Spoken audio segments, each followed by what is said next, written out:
Hey everyone, this is Sai here. Today we'll be going over the second set of keyboard shortcuts, and the easiest thing about NetSuite's shortcuts are you could use the basic tab key to move across different fields inside NetSuite, and you quickly enter your information. So if you wanted to save the sales order at the header level, all you have to do is just press enter, and it allows you to quickly validate what fields are missing.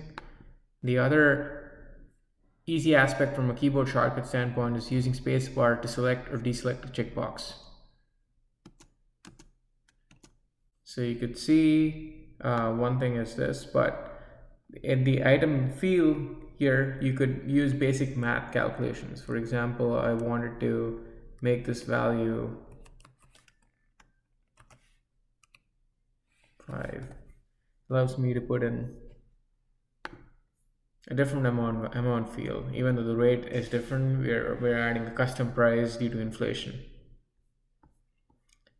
So once you fill in the fields, pressing enter would suffice at the line level to go into the next line level. And if you were to go back to the header level and just press enter or save, this would save your transaction.